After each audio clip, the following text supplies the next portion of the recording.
Hello, everyone. Yet once again, it's another day of fresh grace and mercy. This is the Guilt, Grace, Gratitude podcast, sponsored by Logos Bible Software, where we bridge the gap to Reformed Christian theology for your listening pleasure. Today, we're on a book club episode. We have Dr. Chloe Sun on. We're going to be talking to her about her new book. It's published by IVP Academic. It's Conspicuous in his absence, studies in the Song of Songs and Esther. And so we'll start this conversation here in a moment with Dr. Sun. Reminders on some show notes. There is a link to IVP Academic, so you can click that link and get Dr. Sun's book. And then also some other books that we've interviewed through IVP. And then also, if you want to communicate with Peter or myself about anything pertaining to the show, the ways to find us, there's four main ways. The first one would be email, guiltgracepod@gmail.com. The other way would be Twitter is at guiltgracepod, and the same handle for Instagram. We're pretty active on Twitter and Instagram. And then YouTube also. These audio recordings are automatically have a video attached to them. So if you prefer YouTube in that platform, you can go on YouTube and type in our podcast name and hit subscribe. You can see this video as it's kind of playing out. And then you can also become a bridge builder. So you heard me in the beginning of this episode say Logos Bible Software. They are our main sponsor. Halfway through this episode, you'll hear some words from some of our other sponsors. And then if you're an individual person, you can be a bridge builder as well. You just hit that Patreon link and decide which level of giving that you want to do, not taking anything away from your weekly giving to your local church. And speaking of local church, hit that local church finder. You can find the closest confessional Reformed churches near your area. If you're not part of a church right now or know somebody that's not part of a church right now, type in a zip code, find the closest Reformed denominations near your area. And so, yeah, I'll let Peter further introduce Dr. Chloe Sun today. Yeah, we have Dr. Chloe Sun, and she is a professor of Old Testament academic dean at Logos Evangelical Seminary, not to be confused with Logos Bible Software, and has published books in Chinese and English, including The Ethics of Violence and the Story of Aqhat. I hope I said that right. Love Already But Not Yet, a commentary on the Song of Songs, and Attempt Great Things for God, Theological Education, and the Diaspora. So it's a pleasure to have you to talk about this book, Song of Songs, and Esther. Thanks for coming on, Dr. Sun. Hi, Nick and Peter. Thank you for having me. Yeah, absolutely. So as we start off, first question that we ask most of our guests on this, actually not most, all of our guests we ask this question, but maybe let our listeners know, if they don't know about you already, a little bit about yourself, your background, and your current work, what you do, and some of the stuff that you might be working on. Okay. Yeah, I teach at Logos Seminary. I've been there for a while. I love teaching the Old Testament. In my spare time, I enjoy swimming, jogging, walking with my dog, reading, movies, Netflix. Yeah. And then my current work, I'm actually working on the Book of Exodus. Okay. I'm contracted to write 2 commentaries on the Book of Exodus. So yeah, and I'm excited about this writing process. Awesome. Yeah, sounds good. Yeah, I'm sure. Yeah, I mean, I've always thought about doing a PhD in Old Testament, and I don't love teaching, but I don't mind teaching. But yeah, I get the love for teaching from you as well. Mm-hmm. Yeah. And I think the best job is doing something that you enjoy doing, and that's your passion, and then you get paid for doing what you love to do. Exactly. Yeah. So you love what you do and you get paid for it. It's the best. Yeah, the best job. Yeah, you're like, oh my gosh, I get a paycheck every 2 weeks. I know. What's happening? Peter and I are still waiting to get paid for this, but we love it. We are getting paid. It just doesn't go into our pockets. It just goes right back into the podcast. I see. Good enough. It's mission work. So yeah, we both loved reading this book. It's really great. And so to get some groundwork going, get everyone up to speed, can you provide some brief historical information as far as you know, and the outline of both the Song of Songs and Esther? And maybe attached to this question, I can ask it after you answer the first part, is why are they unique within the Old Testament canon, and even unsettling to many people, given that God's name is not mentioned anywhere in the Hebrew text?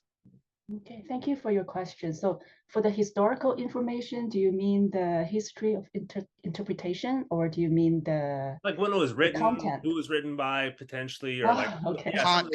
Like all the very, very, very, very basic stuff. Yeah, some of the context, some of the context, like who, what, where, why, kind of things. Okay. Well, these two books, Song of Songs and the Book of Esther, are in the Hebrew Bible and or the Old Testament. And traditionally, the church would think that Solomon is the writer for the Song of Songs, and the author for Esther is anonymous. We're not sure who. And the Song of Songs is about the love between the man and the woman, but there are different ways to interpret this love, and some would transcend it into how God loves Israel or how Christ loves the church. So there are all kinds of ways to read this book. And for the Book of Esther, it's about Jewish people scattered in Persia and how they face genocide, and how Esther and her cousin Mordecai saved their own people. And Esther is an orphan, and then she becomes the queen of Persia. So the whole story is fascinating about, even though God's name is not there, but it is about how God saved his people in a hidden way, in a behind the scenes, in a providential way. Yeah, definitely. And then, and the other part too is just, to many people, it's kind of maybe initially alarming that God's name isn't explicitly mentioned anywhere in those two books. And so, is there, I guess I kind of teed up this part, is like, that's the reason why you picked those two books. Why is this in the canon if God's name's not in it? Yeah, that was my question. You know, I love these two books. And then always wonder, you know, is it on purpose that the author did not include the name of God? Or the author just forgot. He's like, oops, that's God's name's not in this. Yeah. I tend to think that it's that the author is on purpose, you know, trying to leave the name of God out of these two books. And that purpose is something I try to figure out in this book. Yeah, and that's kind of hence the title, Conspicuous in his absence. You're talking about divine hiddenness. Yeah. God's name is not in it. But does that, like we'll talk about in this book, if God's name is not in it, does that mean that God was not active in this period? Yeah, actually, when we talk about the absence of God, we need to clarify. In these two books, Song of Songs and Esther, it's the literary absence of God. Yeah. It doesn't mean it's the actual God who's absent. Yeah. And a lot of times God's presence and absence are not in a dichotomy. You know, if God's absent, then he's not present. Or if God is present, then he's not absent. A lot of times it's God can be present in absence, or he can be absent in presence. Yeah. You guys are having a hard time following. She'll like, if you read the book, you'll see what she's saying. This this goes all throughout, because people are thinking like, how could it be absent in his presence? So if you read the book, you'll understand some of these quotes that she's bringing out. Yeah, can I say something? As I wrote this book, there is a aha moment. So when I think about Jesus on the cross, he experienced the abandonment of God. You know, my God, why have you forsaken me? And Jesus experienced the absence of God on the cross. But at that very moment, God's presence is there, because the death of Jesus on the cross has been God's plan all along. And so God's presence and absence can happen at the same time. Mm. It's for the human mind. Sometimes it's just, if I don't feel God, then God is not there. Mm. Yeah, it can happen at the same moment, same time. Yeah. Yeah. And that's helpful, because I think when somebody's reading the text and something's not explicitly mentioned, I think we assume it's not there. Yeah. Versus when the author's not mentioning it, and we'll talk about throughout your book, that's for a purpose. It's not because he's not there. Is that right? Yes. Cool. It's fun to try to find out what that purpose is. Yeah. So yeah, that leads to so you have a couple themes. So kind of the middle portion of this book is some themes that are throughout this. So time, temple. There's a couple other ones in this as well. There's feasts, because we'll talk about some of this feast as well. Absence, but one of the ones that struck us is we've actually had him on the show before, Dr. Beale, on temple in the Old New Testaments, and he talked about this. And your chapter on the temple theme is for both of us is fascinating. I mean, I love this chapter because it brought out the same exact stuff that he brought out, some of the stuff I learned at Westminster. So can you describe? We don't see a temple in Song of Songs. Like the author doesn't say like, well, here's the temple, and they just constructed a temple. It's not explicit, if you can say it in the text, but it's still there. It's still there in Song of Songs and Esther, and particularly kind of related to the Garden Tabernacle. So maybe if you can kind of lay that out for the audience. How is the temple in these two texts? Okay. Well, when we think about a temple, we think about a structure, a building. But then in the ancient Near East, a temple is always related or associated with a garden. So we usually, when we think about temple, we think about garden temple. And when we go back to the Garden of Eden, it's a garden, but it is also a temple. There are springs, there are animals, there are jewels, the presence of God. And so when you put all those images together, the water, fountain, the presence of God, jewelry, animals, and then you form the image of a temple. So in the Song of Songs, one of the settings is the garden. And the man uses garden imagery to describe the women. In chapter 4, she is like a garden locked, and she is like spring sealed out. And then there's also a well of fresh water and streams flowing from Lebanon. So the man is using those images of garden, and that makes the reader conjure the sense of a garden temple. And a lot of descriptions in the Song of Songs, both descriptions of the women and the men, are also using royal imageries. And so you'll see there are two royal figures and in this garden temple. And so when we read the Song of Songs, we can try to think of the garden as a different version or another version of the Garden of Eden. Yeah, and that's something before we talk about Esther, and this is it's something that they probably would have heard, and they would have made this connection when they first heard this book in Hebrew, when the book was written, whenever it may have been written, and they would be hearing some of these connections, like, oh, they're talking about a temple. They're talking about like they're in this, and the way that Solomon describes, or the way that the author describes the woman is conjures up images of potentially Israel, and the way that the author is described, or the way that Solomon or the king is described, kind of conjures up an image of a king in some sense. So maybe if you can describe some of that stuff as well, where it's not explicit in the text, where we can't say like, oh, he's describing this, but if you see it across the canon, you see some of these themes emerge. Yes, that's right. And the word Lebanon, when we think about Lebanon, we think about the cedars of Lebanon. We think about the temple. Yeah, because it's all over the place in the temple. Yeah. And then did you ask about the book of Esther too? Yeah, the book of Esther too, because I think Esther, it may be less obvious potentially as Song of Songs, because at least Song of Songs, that it's like a male and a female, they're in a garden. It's like, oh, this kind of reminds me of Adam and Eve in the Garden of Eden. the book of Genesis. But for Esther, it's a little less obvious, I guess you can say, than Song of Songs. So I think in my book, I used the word imagination and possible allusion and association. Yep. So when we try to read the temple theme in the book of Esther, we need to use our imagination because it's not explicit. Yeah. And so what strikes me when I study the book of Esther is in chapter 1, when the author describes the Persian palace. Yeah. A lot of descriptions are very similar to the descriptions in building the Jewish temple. The pillars and the colors. Yeah, like the end of Exodus, like Exodus 25 to like 30-ish. Yeah. Very similar, yeah. Yeah. And then, so that's fascinating. So if you are an informed reader, you're familiar with the decorations or the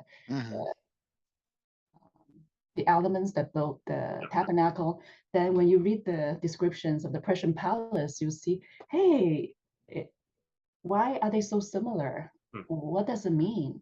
For the Jewish reader, does it mean that right now they see this Persian palace, but it resembles the temple in Jerusalem, but the Jerusalem temple is not there anymore.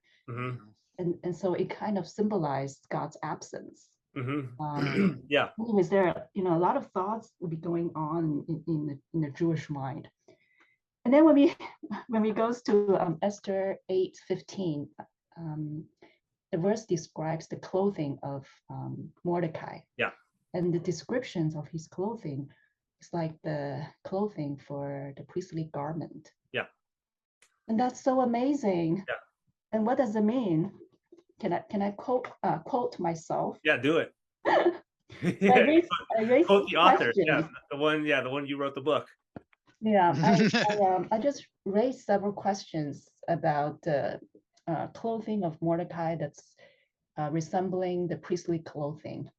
Yep. So I asked, is it possible that in the absence of the physical temple, God is no longer bound by a physical location, but transcends it?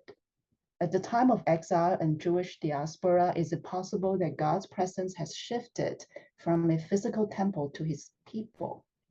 So those are some of the questions that I wrestle with, and I just put them out there for people to think about. Yeah.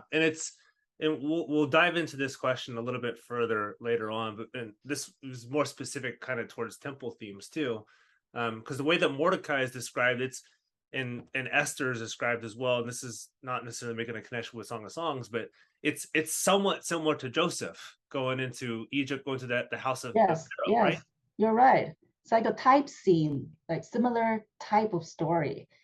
An underdog or a foreigner becomes successful and rise to prominence in the foreign court.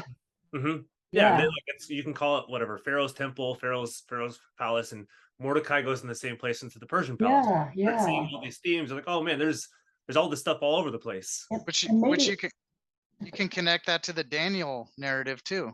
Yes, you're right. Yeah, so that's the canonical reading, trying to see the resonance with one another. See the resonance between the book of Esther and the rest of other similar stories. Yeah. So the temple theme's not just there; it's all over the place. But you see kind of a touchdown of the temple theme in both the Song of Songs and. I'm so glad both you see this.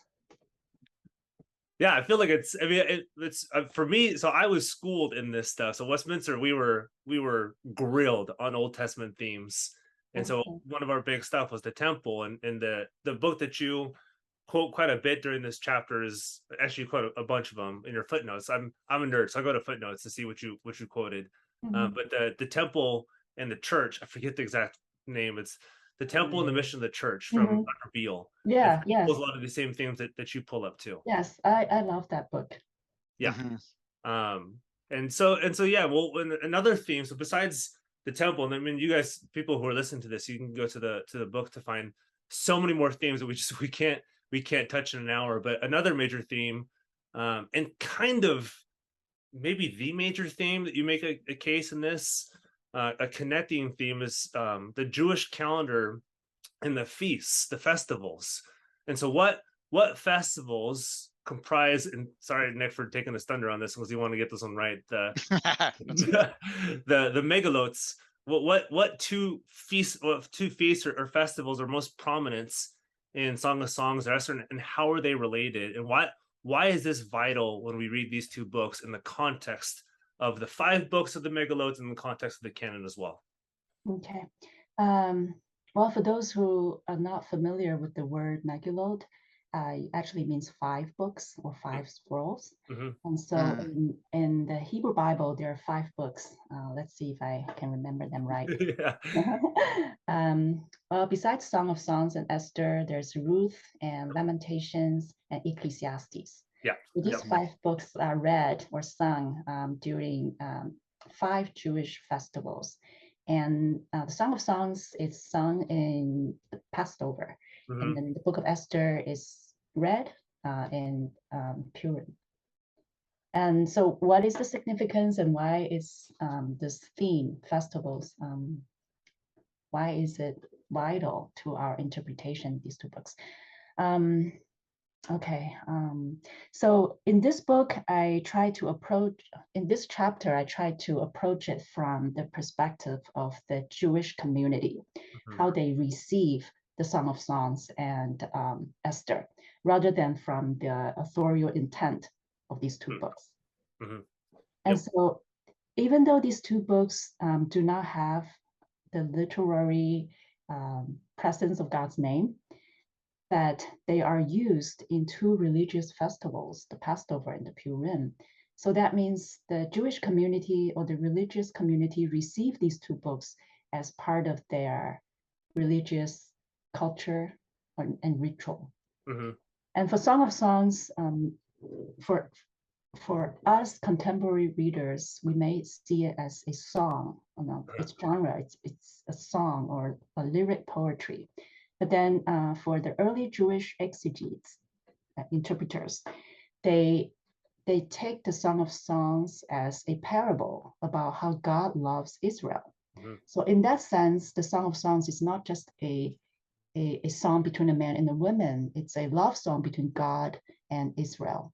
And in that case, throughout the history, it's a gradual development. The Song of Songs becomes a text to be sung in the Passover. And for Esther, it's amazing. When we read chapter 3, we see this story about Haman. He wants to cast lot to find the best date to annihilate the whole Jewish race. And then it's so amazing that the lot that fell, the date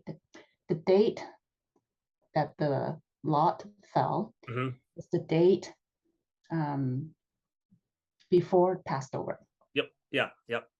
So that's so amazing. If Passover symbolizes God's rescuing of his people, he wants to wipe out the Jewish race at this time. It's like, oh, this is not the point. I know, that's so that timing is so amazing. And that kind of hinted at God's providence or God's action behind the scenes, that this annihilation would not work. That's for those who are wondering, it's she's saying the Esther 3, the Passover happens the day after this, that they cast these lots when they're trying to annihilate the Jewish race. And the Passover is the saving of the Jewish race. Putting them through the waters of Exodus and bringing them to the safe dry land and the promised land. And you're like, oh, but you're trying to kill them, but this symbolizes this festival that saves them. So they start the festival with the Song of Songs and they end it with Esther. Is that what you're saying? Okay, these 2 festivals are back to back. So Passover is around March, April, and then Purim is about around February, March. Passover symbolizes salvation, rescuing, and then the Purim, just the festival before that, it also kind of symbolizes salvation as well, prepares for Passover. And another the vital theme about this festivals is that even if we don't find God in these two books, God is present in other books. And so I just find that amazing. God's presence and absence can be in a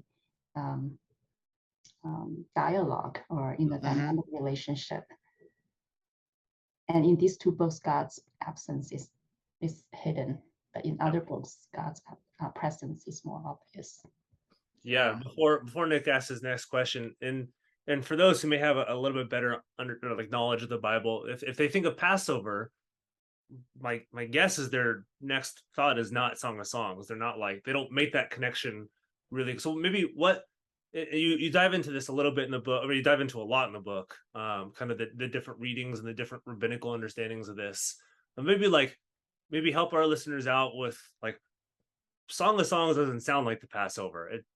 It's we think about it as love. So it's maybe help our listeners out a little bit on so what did they see in the Song of Songs, or how did they read this? They say oh, this is because with Purim, we're yeah, because that's in the book of Esther, because they cast the lots and they celebrate the festival at the end of the book.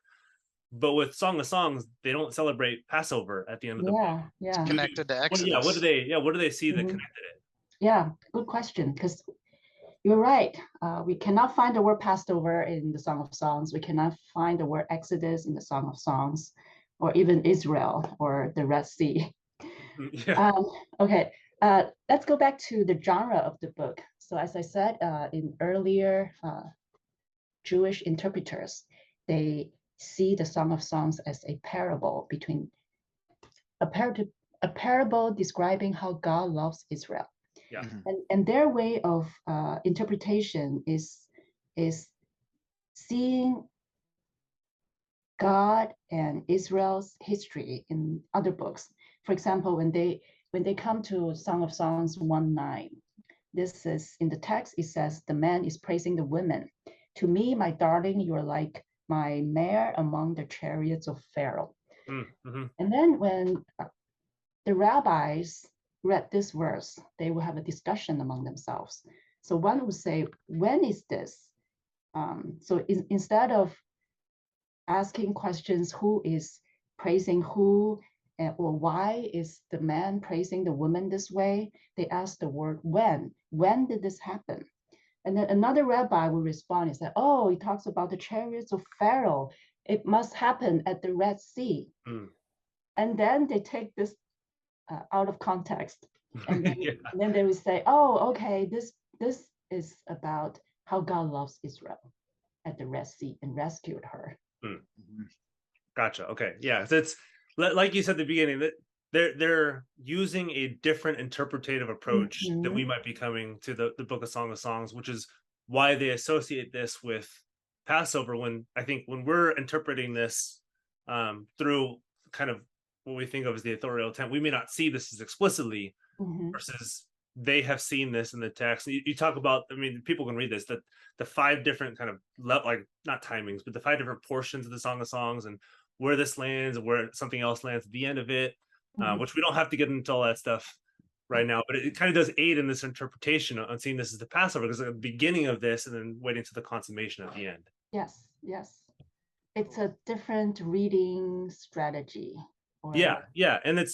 And I think people may freak out when they hear different reading strategies, like, wait, you're not taking the authorial intent? Like, isn't that what we're supposed to do? But I do think seeing this through the eyes, like you talk about, seeing this through the eyes of some of the Jewish rabbis and how they interpret it, it actually does help us interpret a little bit better, seeing how it's been interpreted before us by those who are probably closer to this time than we are.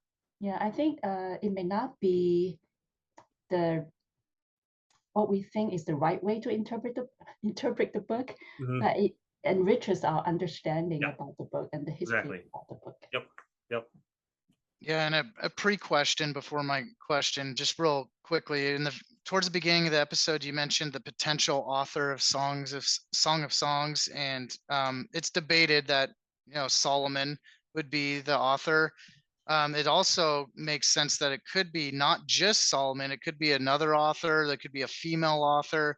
What just for clarification, just out of curiosity, what's your take or argument or belief on who the where you're leaning, like who the author would be. Okay. The simple answer would be Solomon is associated closely, intimately with the book of the Song of Solomon. That is he the actual writer? I'm not 100% sure. Yeah, because it has to do with like the dating of the Hebrew, because it uses like Aramaicized Hebrew at some portions. Yeah. Not like older Hebrew. Then the content of the Hebrew, I mean, the content of the Song of Solomon is in a happy time, right? It's not in a dark time, because usually love poetry exists out of a peaceful time. And then there's other evidence, like there are a lot of geographical names in the Northern Kingdom. That means by the time the book has been written, the Northern Kingdom has not been destroyed. Well, there are arguments for and against Solomon as the author.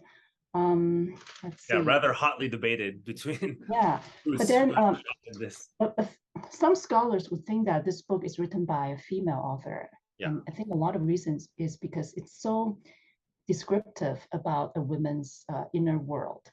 Or fantasy, or thoughts, or anxiety, or how she thinks about her beloved. For example, in chapter 5, like when her beloved went away, her soul went out. So that kind of description is very, very feminine. Yeah. And you can get a little nerdy because you talk about the very, very beginning of your book, some of the Hebrew prepositions, which may not be like from Solomon, but it's like attributed to Solomon. So there's a lot of arguments behind this stuff, which doesn't mean, and I think so often we think like, oh, if it's not this author, then it can't be in the canon, or it's not a conservative rendering. But it's if it's in the canon, it's in the canon. It's what we have. Yeah, but there's something else. The word Solomon means peace, which is in the masculine, Shlomo, and then Shulamite also means peace. That's right. Which is feminine. So Solomon and Shulamite can be a literary construction by the author. Yeah. And I could see why a lot of scholars think it's a female author in there, at least partly too, because it does it, like you said, there's a lot of a female perspective. You're reading it, and it's like, this is purely from like a female talking. So then you're like, how is it by Solomon too? So yeah, I could see how it could be both, and all those other things. But not to get too much in the weeds, I just kind of wanted to flush that out. Yeah, that is a big question people have. Maybe helpful too for our listeners, because it's being attributed to Solomon can also, like you said, bring out some of like the kingly elements. Him being kind of a king from the line of David, it brings up like this kingship element too. Yeah, but there is a common question that I encounter from my audience, when I talk about Song of Songs about Solomon, which is Solomon has 700 wives. That's right. Yeah. Concubines. How can someone like that write Song of Songs, one man and one woman? And so that's a big question mark. That's true. Yeah. That's a question you don't really think of very often. If he had 700 wives, why is he just with this one person for a whole book?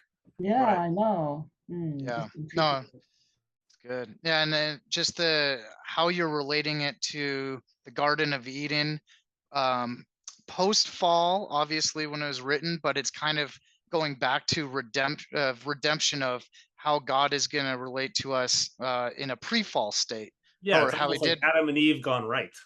Yeah. and it is a kind of a nice hope for us moving forward to when everything will be restored too.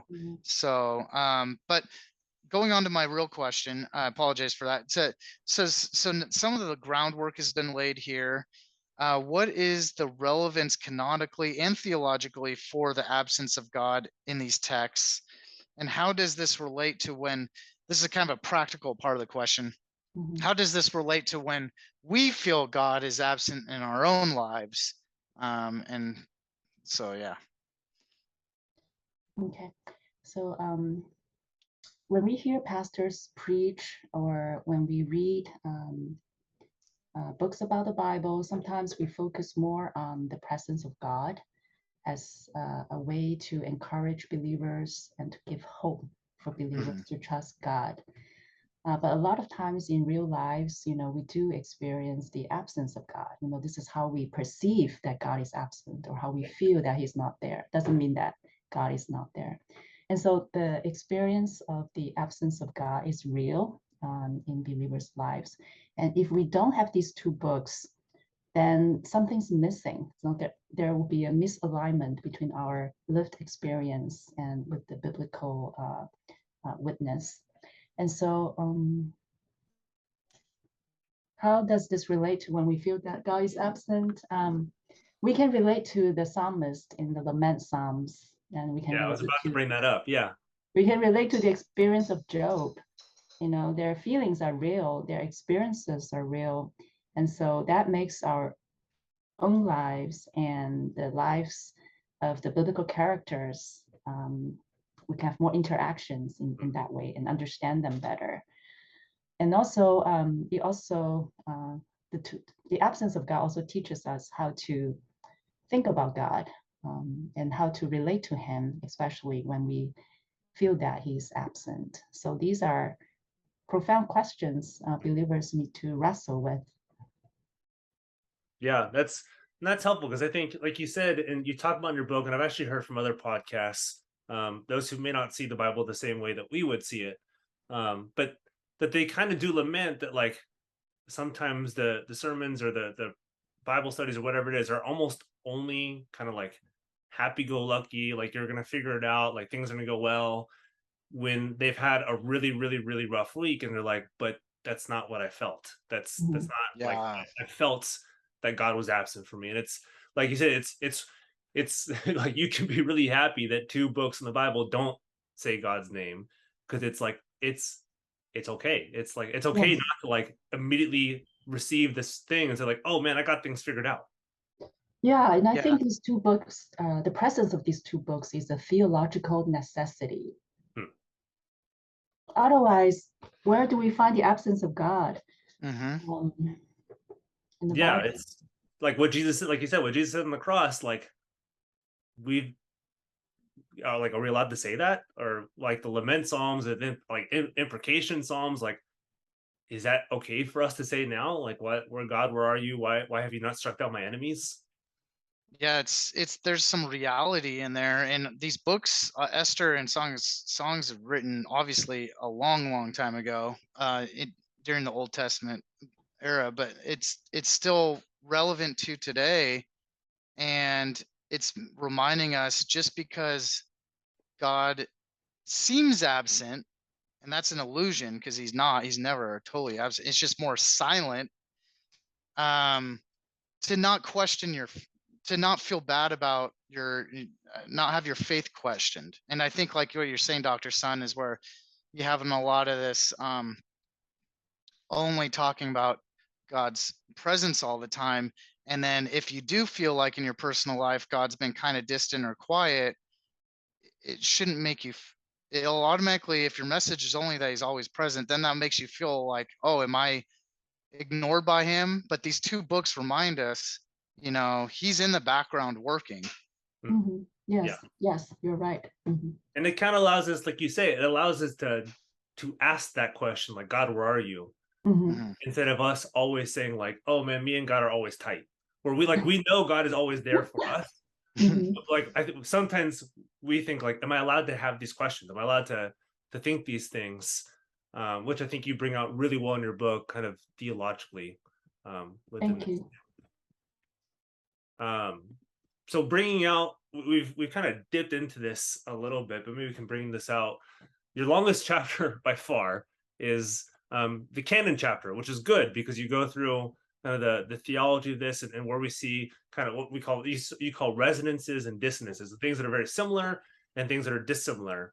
And it shows intercanonical, so how these stories kind of help us better understand other stories, and how those other stories better help us understand Esther and Song of Songs. So what are, maybe if you can describe what are some of the big connections, and how can they help us better read these two books, and how can these two books better help us read other books? Thank you for your question. Next time when we read these two books, Song of Songs and Esther, we try to see them as echo chambers, they are echoing the rest of the Hebrew Bible, Mhm. from the law to the prophets to the writings. And so I cite different intercanonical connections. Their similarities and their differences. If we only cite the similarities, we'll feel very exciting, but then the differences also allow us to see the different contributions that these two books, or the distinctions of these two books from the rest of the Hebrew scripture. Yeah. So the similarities connect the rest of the biblical books, make us see these two books as a part of the scripture. And their differences would help us to see the distinction or the contributions of Song of Songs and Esther to the rest of the scripture. So we just have to find those connections, and then we realize these two books are amazing. Yeah. And you talk about maybe what are some examples of some of these connections? We talked about Joseph being a connection with these. We talked about the Garden of Eden with the Song of Songs. What are maybe some other connections that readers who are maybe not as familiar with these can help them, like, oh, I never saw this connection before. Okay, I'm reading my book. Actually, I got it, and I could while you take your time with that, I actually have a page that could help with Peter's question, because it kind of tees up what I was going to ask. On page 229 of, you're talking about motifs too, and there's different some themes. And so with Song of Songs, you're talking about the Eden motive, prophet theme, women figures in Proverbs, and then in Esther, that's right, yeah, you're talking about temple theme, Joseph narrative, Exodus stories, Saul, and the Daniel narrative, and the story of Ruth. Yeah. Thank you for that. It's a big summary. Yeah. How did some of these, I think one of them that would maybe be really cool for our listeners, how does maybe Proverbs, like you talk about Proverbs 1 through 9, how does that connect with Song of Songs? Okay. In the Song of Songs, a lot of descriptions about the women, the major female character in the Song of Songs, share similarities with the wife in Proverbs 1 to 9, or the wife, wisdom, women wisdom, or lady wisdom. At the same time, the adulterous woman. And so it makes you wonder, what does it mean?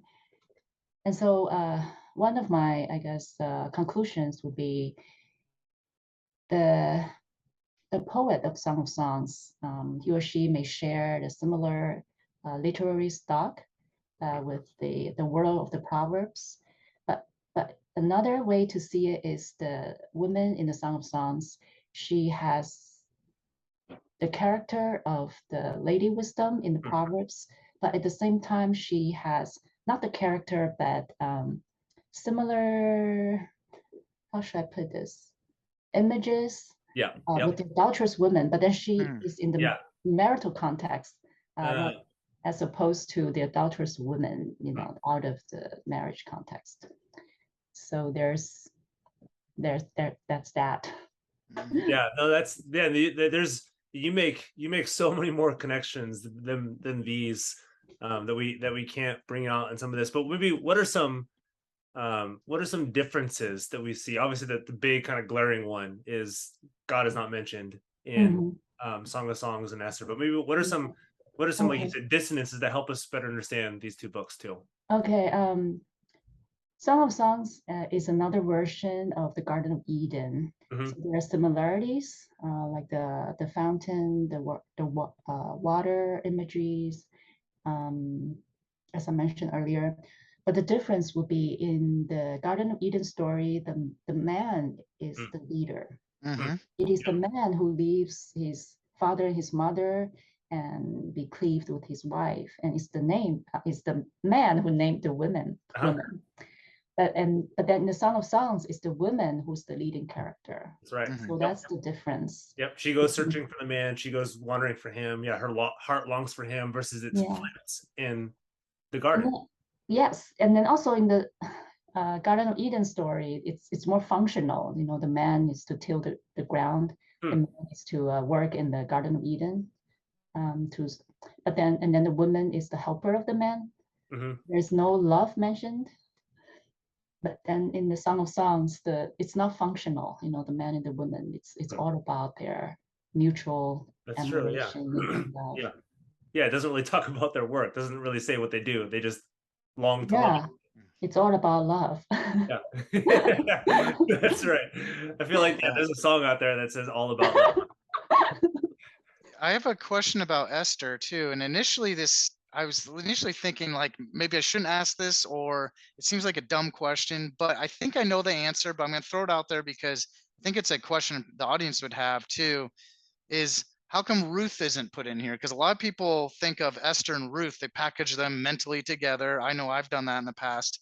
But I think I know the answer, but I just want to hear you not say like terribly dissimilar stories. They're like, right. Like, why is this not simple. Esther, Ruth, and Song of Songs? Why is this just Song of Songs and Esther? Nick, this is not a dumb question. This is a wise Thank you. You're so nice. You're so nice. We'll pay you after for saying that. But I think I know the answer, but I'll let you answer.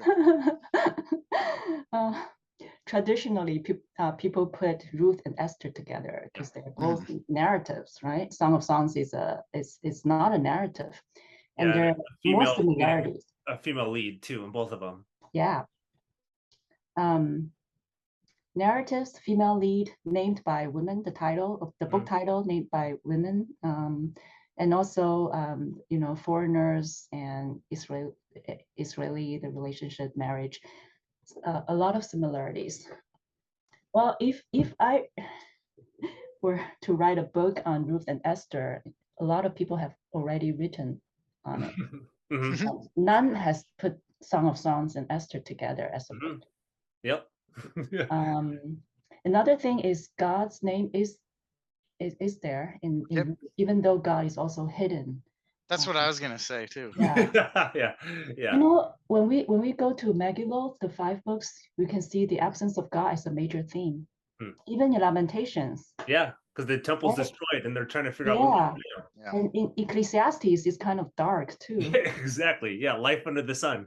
Yeah. Well, and I was gonna say in Ruth tells Naomi, "I'll worship your God. I'll go where you go. I'll worship your God." Yeah.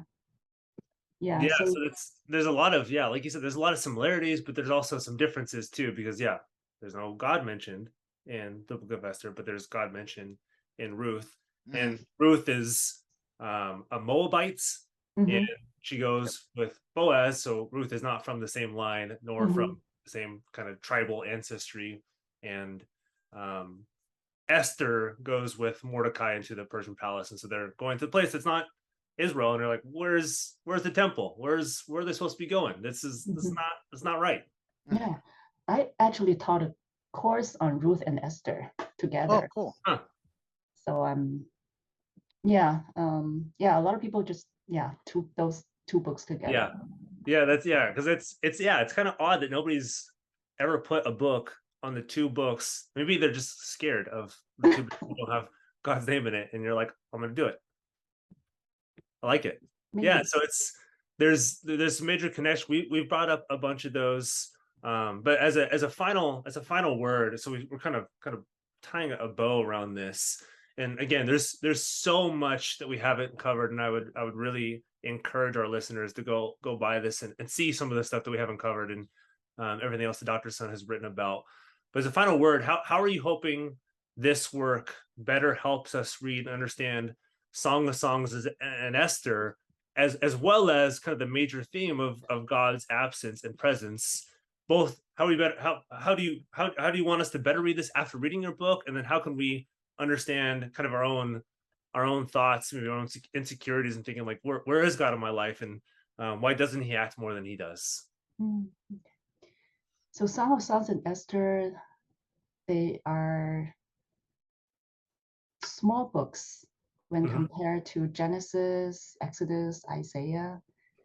But these 2 small books speak volumes about who God is. So a lot of times in the absence of God, we tend to know him or another side of him.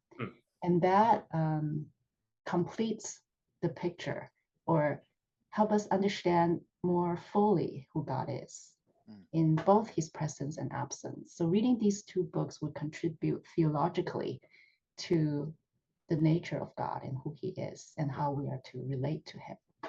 So for those who are experiencing the absence of God in your lives right now, I would encourage you to read these two books and try to find God in other ways, because a lot of times God's presence is not visible. It is through nature, through his creation, through a dramatic timing, through a loving community, through doing justice.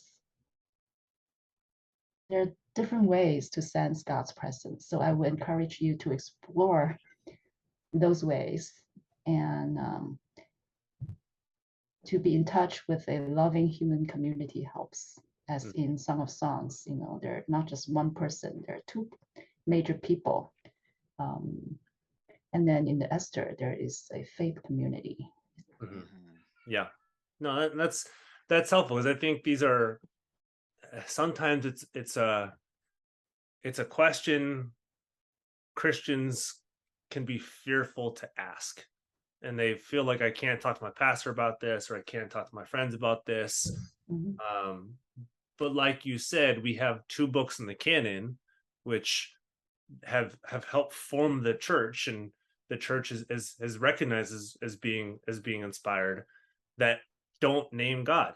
And so it's in yes, God is, like we talked about, there's the temple theme, there's all these themes, but like I said, the author is making a point by not making a point, by not saying something. So it's helpful where, yeah, we can be honest with our feelings. Those don't freak out God. Those are kind of our own internal stuff. It doesn't, when we say like, God, where are you? He's not up in heaven saying like, oh man, they're questioning me, man. I gotta figure something out. He's prepared for these things.